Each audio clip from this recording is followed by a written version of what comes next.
A Beautiful Mind by Sylvia Nasar. Picture this. It's a warm spring afternoon in 1959, and you're sitting in a locked room inside a psychiatric hospital. In the corner, there's a man slumped in an armchair. His powerful body has gone completely slack, eyes staring blankly at the floor. This is a mathematical genius, someone whose mind travels through strange seas of thought that most of us can't even imagine. But right now, he's utterly lost. His visitor, a Harvard professor, finally breaks the uncomfortable silence. He leans forward, his voice strained with emotion, almost pleading. "How could you," he begins, "how could you, a mathematician, someone devoted to reason and logical proof, how could you believe that extraterrestrials are sending you messages? How could you believe you're being recruited by aliens to save the world?" The man in the chair, John Nash, slowly looks up. His eyes are cool and eerily calm. And in a soft, reasonable Southern drawl, he says something so chilling and profound, it cuts straight to the heart of what makes us human. He says, "Because the ideas I had about supernatural beings came to me the same way that my mathematical ideas did, so I took them seriously." That single sentence unlocks one of the most incredible stories of the 20th century. It's the story of a mind so brilliant it could decode the hidden rules of the universe, yet so fractured it could shatter into a million pieces. Today, we're diving into Sylvia Nasar's masterpiece, A Beautiful Mind. This isn't just any biography. It's an epic journey through 3 acts: genius, madness, and reawakening. It's the book that inspired an Academy Award-winning film and revealed the secret life of a man whose ideas were quietly shaping our modern world, even as he wandered like a ghost. And I promise you, by the end of our time together, you won't just understand John Nash's story. You'll gain profound insight into the razor-thin line between brilliance and madness, the incredible resilience of the human spirit, and the quiet, unsung heroism of a love that refused to give up.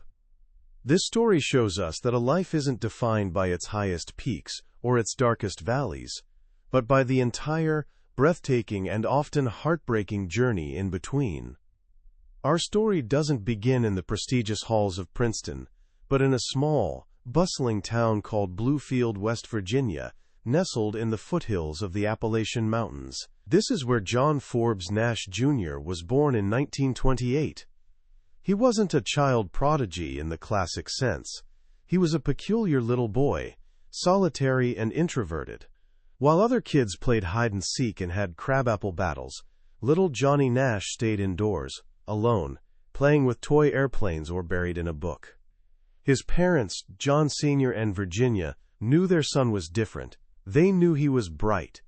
John Sr. was an electrical engineer, a serious, conservative man who patiently answered his son's endless questions about science and technology. But it was his mother, Virginia, a former schoolteacher, who truly devoted herself to his education. She taught him to read by age 4 and filled their home with books and encyclopedias. At school, though, Johnny didn't shine. His teachers actually labeled him an underachiever. He daydreamed constantly, had trouble following rules, and his social awkwardness made him an easy target. The neighborhood kids called him Big Brains and teased him mercilessly about his strange experiments. He was an outsider, and he learned early to build a protective shell around himself, an armor of intellectual superiority. The first real spark of his mathematical genius came from a book. At around 14, he discovered E.T. Bell's Men of Mathematics. For the first time, he glimpsed a world of pure, beautiful ideas, a universe far removed from the dull arithmetic he learned in school. He became especially captivated by the story of Pierre de Fermat, and on his own, Johnny actually managed to prove one of Fermat's famous theorems. It was thrilling, a moment of discovering his own power, like a key turning in a lock, opening a door to a universe only he could see. But even then, he didn't dream of becoming a mathematician. That seemed as practical as becoming a concert pianist. So he followed in his father's footsteps and went to the Carnegie Institute of Technology in Pittsburgh to study chemical engineering. It didn't last long. He hated the labs, the rigid rules, the lack of deep thinking. He complained that chemistry wasn't about how well you could think, but how well you could handle a pipette. Meanwhile, he was absolutely dazzling his math professors. They saw his originality, his hunger for difficult problems. One of them even called him a young Gauss. They urged him to switch majors, to embrace his true calling. At Carnegie, the pattern of his childhood repeated itself. Intellectually, he was a star. Socially, he was an outcast. His peers found him weird and arrogant. He was unsophisticated, played the same chord on the piano over and over, and would actually pout if he lost a game of bridge. He was relentlessly teased, called horrible names. They sensed something was different about him, but they were also just kids, and as one of them later admitted with regret, "We tormented poor John. We were very unkind." He became desperately lonely. But it was in this pressure cooker of social rejection and intellectual triumph that Nash began forging the ideas that would change the world. In the fall of 1948, at just 20 years old, Nash arrived in Princeton, New Jersey. In those days, Princeton was, as one physicist declared, the mathematical center of the universe. It was a sanctuary, a hothouse where giants like Albert Einstein and John von Neumann walked the halls. The place was electric with ideas, and Nash, the awkward boy from Bluefield, had arrived in paradise. The head of the department, a gruff, brilliant mathematician named Solomon Lefschetz, gathered the new graduate students and told them bluntly that they were the best of the best, but compared to the real mathematicians at Princeton, they were ignorant, pathetic babies. Lefschetz's philosophy was simple: sink or swim. He valued originality and independent thinking above everything else. He didn't care about classes or grades. He cared about research. He told them, "Don't come to me with your pretty proofs. We don't bother with that baby stuff around here." This environment was absolutely perfect for John Nash. He hated absorbing knowledge from others. He wanted to rediscover everything for himself. He rarely attended classes or read books. Instead, he learned by talking to people, asking probing questions, and most importantly, by thinking. He spent his days pacing the hallways, riding a bicycle in smaller and smaller circles, or lying on a table in the library, whistling Bach, completely lost in his own world. He was obsessed with finding the biggest, hardest, most important problems. He even made an appointment to see Einstein, sketching out his own ideas for improving quantum physics. Einstein listened politely, and then, with a kind smile, gently told the young man, "You had better study some more physics." But it was in a new, slightly looked down upon field that Nash would make his mark. That field was game theory. Game theory was the brainchild of the brilliant John von Neumann. He realized that human interactions, from poker games to economic competition to nuclear war, could all be analyzed as strategic games. The key problem, especially when multiple people are involved, is that you get stuck in an endless loop of circular reasoning. I think that he thinks that I think that he thinks. Von Neumann had solved this problem for zero-sum games, where one person's win is another person's loss. But most of life isn't like that. Most of the time, there's potential for everyone to gain something. For these non-zero-sum games, von Neumann's theory was incomplete. He believed players would have to form coalitions and make explicit agreements to solve the game. Nash had a completely different intuition. He wasn't focused on the group. He was focused on the individual. In his slender, 27-page doctoral thesis, written when he was just 21 years old, Nash introduced an idea of breathtaking simplicity and power. It became known as the Nash equilibrium. Here's the idea. A game is solved. It reaches an equilibrium when every player is independently choosing their best possible strategy, given the strategies all the other players have chosen. At that point, no single player can improve their outcome by changing their strategy alone. It's a point of stability, a natural resting point. This insight cut through the endless "I think that you think" loop. It provided a way to predict outcomes in complex situations without assuming players would cooperate. It was a profound update to Adam Smith's idea of the invisible hand. Nash showed how a system of independent, self-interested individuals could produce a coherent and predictable outcome.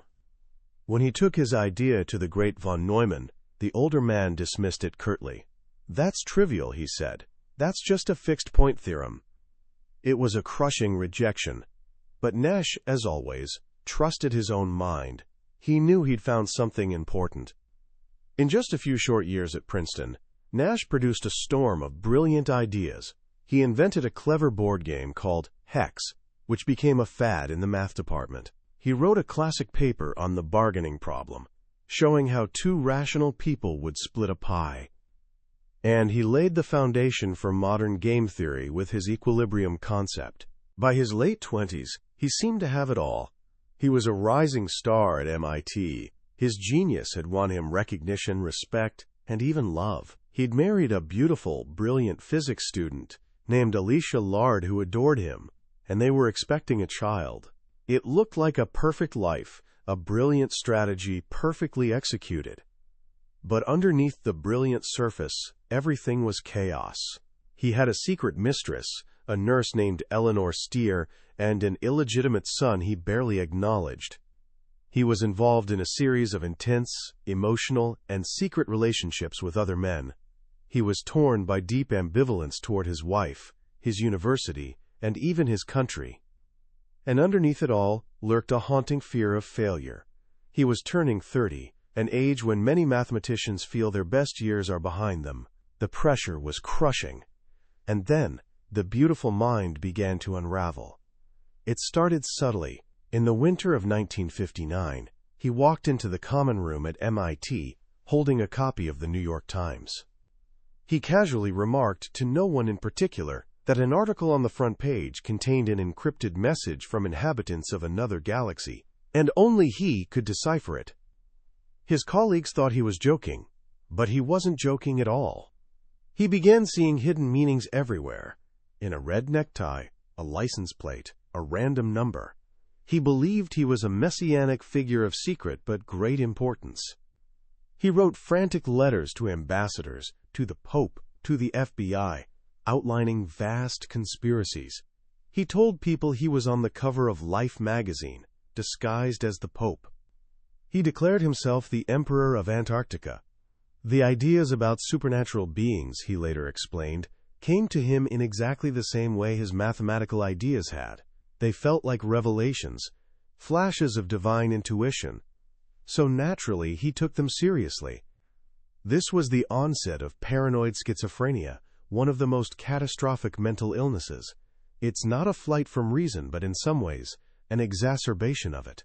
It's a world where everything has meaning, nothing is random, and the mind builds intricate, logical, but completely delusional systems.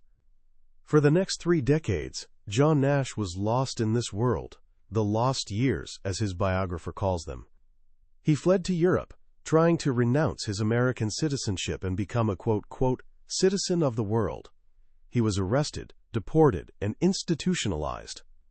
He was subjected to brutal insulin coma therapy, a treatment he later described as, quote, torture, where doctors induce a coma by dangerously lowering a patient's blood sugar.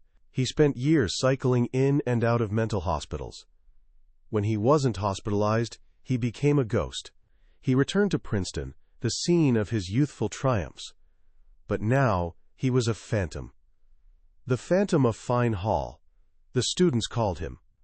He was a sad, silent figure who haunted the campus, oddly dressed, muttering to himself, scribbling mysterious messages and numerological formulas on blackboards. His wife Alicia stood by him for a time.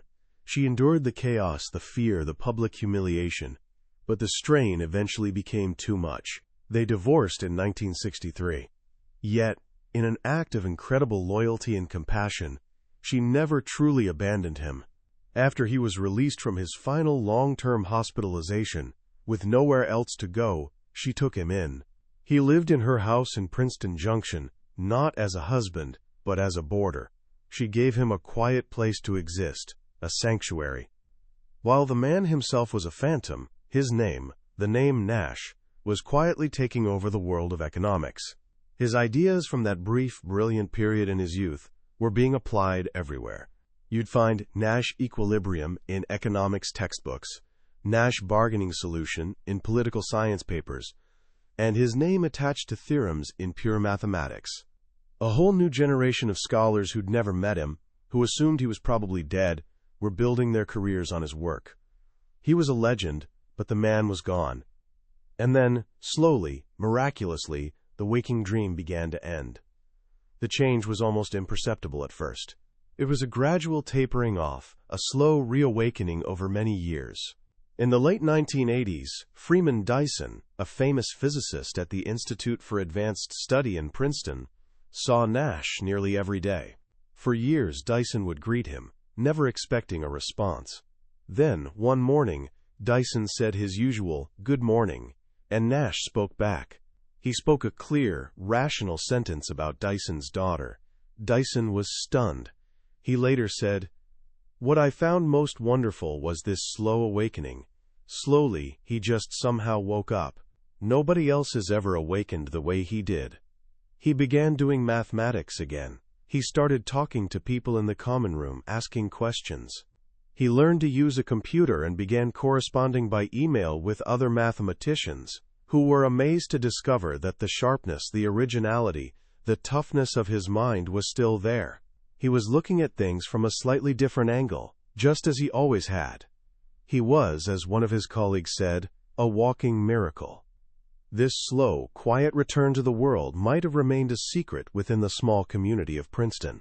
But then came a moment that changed everything. It's a mild day in early October 1994. A mathematics seminar has just ended. Harold Kuhn, Nash's closest friend from their graduate school days, catches up with him at the door. They decide to sit on a bench outside, near a small Japanese fountain.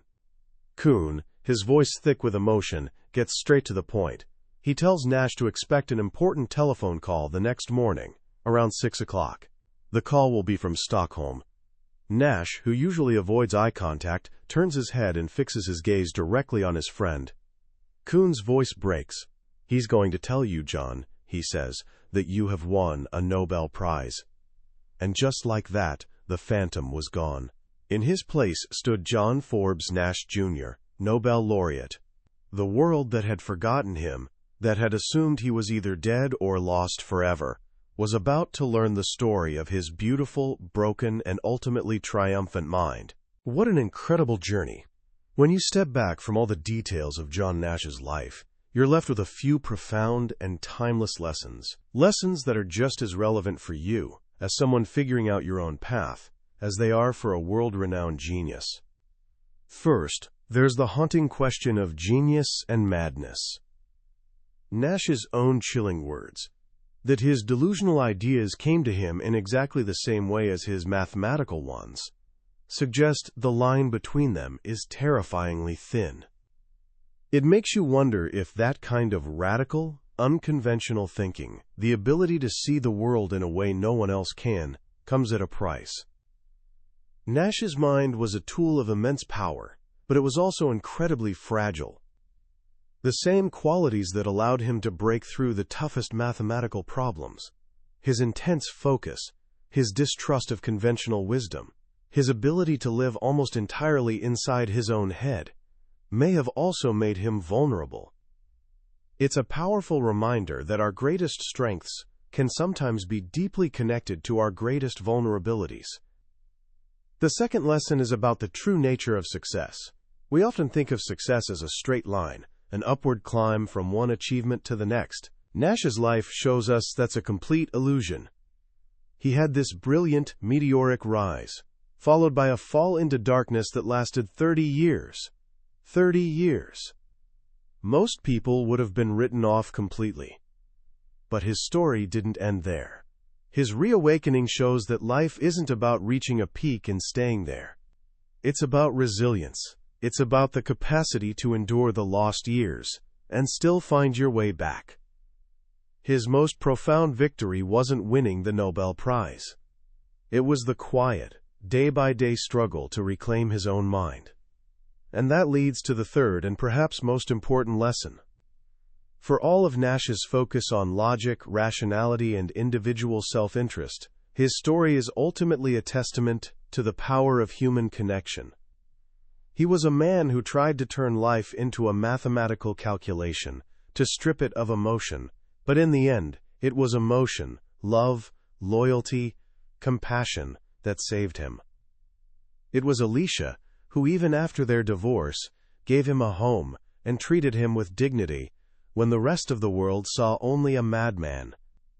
It was his friends and colleagues at Princeton who created a quiet, supportive sanctuary for him, a place where the phantom could exist without fear or judgment. They didn't cure him, but they gave him the one thing he needed most: a community that accepted him. His life is ultimate proof that no mind, no matter how brilliant, can survive on its own. We need each other. So, what can you take from this today? First, find your own Princeton. Find a place, and more importantly, a group of people who value you for who you are, who challenge your thinking, but who will also be there to catch you if you fall. A supportive community is the anchor that allows you to take intellectual and creative risks. Second, don't be afraid of the crooked path. Your life won't be a straight line. There will be detours, setbacks, maybe even periods where you feel completely lost. Nash's story teaches us that these lost years don't have to be the end of the story. They can be a quiet period before a new beginning.